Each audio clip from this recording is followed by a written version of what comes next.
use the lines that charge money. There is also the benefit of the consumer friendliness of the DSTV system. We've directed Multichoice to develop a customer care manual which shall contain mechanisms to address consumer complaints in an accurate, friendly, timely, efficient, courteous, and honest manner.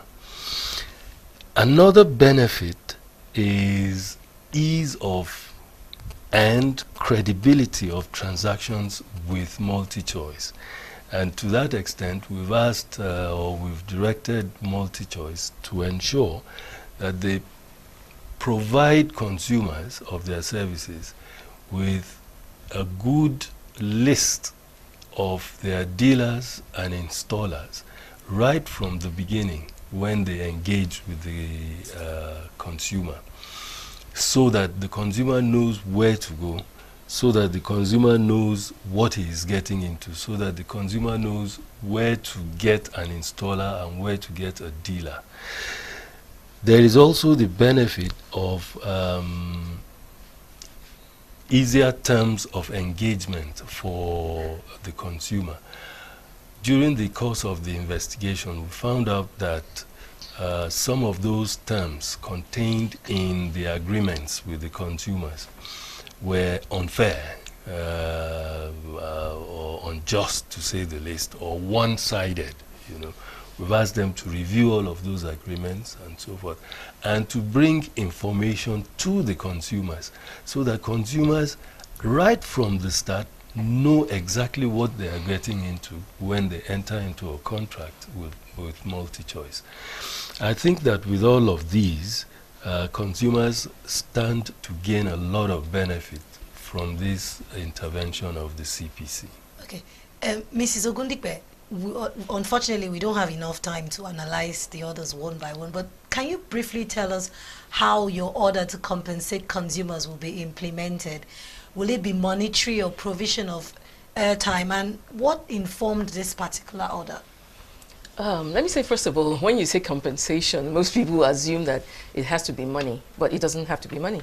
It could be the product or the service that's been provided by this service provider. And in this case of Multichoice, it is the service and the product, because it's a mixed thing, that is going to be the part of the compensation.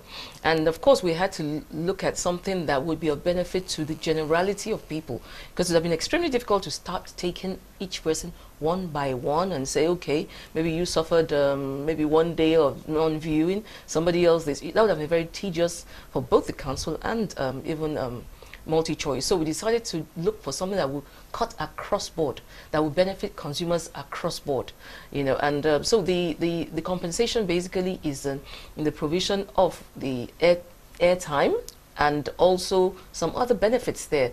I mean, like we talked about, like for example, free-to-air channels. Before they would have been closed once the subscription is over. Now they will be open, and in addition to that, henceforth, consumers who now, they're going to develop a compensation policy so that consumers who are affected in some way or the other will get compensated as they are affected. Thank you very much. Yes. We'll take a short break now. When we return, we'll discuss further on the topic. Don't go away.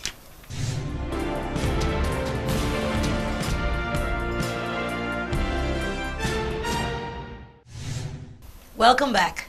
If you're just joining us, we are discussing a trending topic, the Council's orders on DSTV. But not to worry, you can catch up by following us on our Twitter handle, our Facebook, and our website. Still in the studio with me are Mr. Emmanuel Atagoba and Mrs. Ogundikpe. Welcome back, Sanma. Thank you. Thank you. Ma, so despite the, you earlier on you've told us, we know Nigerians are obviously excited about the orders of the council on DSTV, Multichoice. But despite this excitement, some people have expressed concerns that there was no order made on the issue of pricing. Why is that so? First of all, the mandate of the council, there's no doubt, is very wide. But one thing the mandate of the council does not cover is the issue of pricing. We're a legal entity, and we do everything in accordance with the law. And we do not have the authority to tell a service provider or a manufacturer how to price his product. That kind of thing actually comes up when you have a competition law. You know, it's a competition law that will actually prevent cartelling. It will prevent monopolies and all that, where people can actually try to edge out competitors. It is not within the CPC mandate to do that. You know, and of course, as a law-abiding citizen, we keep within a mandate, which is to make sure that the consumer gets value for money. And like my colleague reeled out to you, all the orders that were given are to that purpose, to ensure that the consumer gets value for money. But I use the opportunity to restate the desperate need for a competition law in Nigeria, because there's actually no way of let me say, overseeing the monopolies or seeming monopolies. Thank you very much. Mr. Atagoba, there are also concerns on the non-availability of pay-per-view on the Multichoice platform. Why didn't the council issue an order compelling Multichoice to adopt this system of viewing? I don't think the problem is with pay-per-view, because Multichoice already has pay-per-view.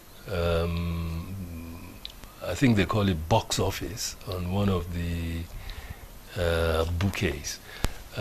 Pay-per-view is when you retail a single television program and then somebody pays for it specifically, and he can keep it for a couple of hours or a few days or something like that. I think what, going by media reports, what people were complaining about was pay as you go, as happens in the telecommunications industry.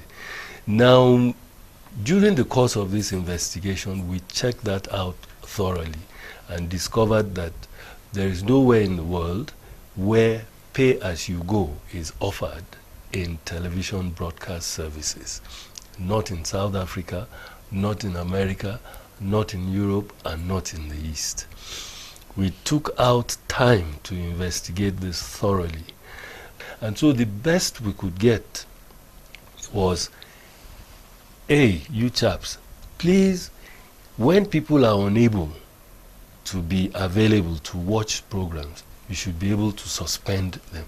But even if you suspend their service, there must be some rules, you know, so that consumers don't, how do I say it, abuse the process. Somebody wants to go to the toilet, he says you should suspend his service until he comes back, you know, that kind of thing. But that is even beside the point. The real point is you are now talking about content. That is not part of the Consumer Protection Council's mandate.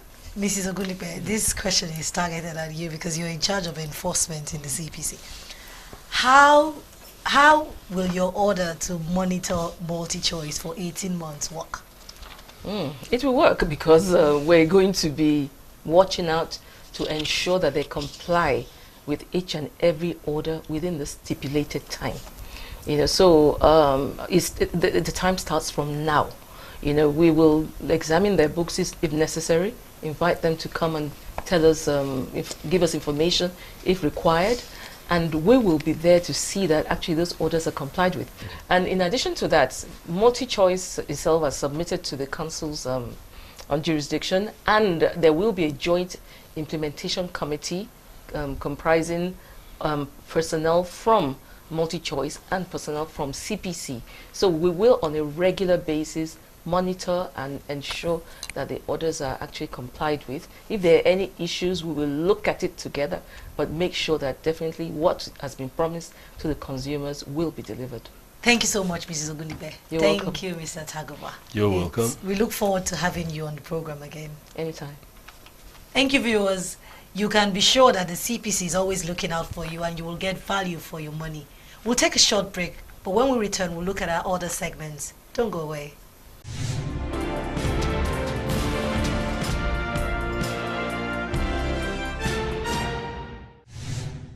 Hello viewers, and welcome to our feedback segment. which features comments, contributions, and appreciation messages from consumers that have benefited from CPC's interventions. We start with Twitter,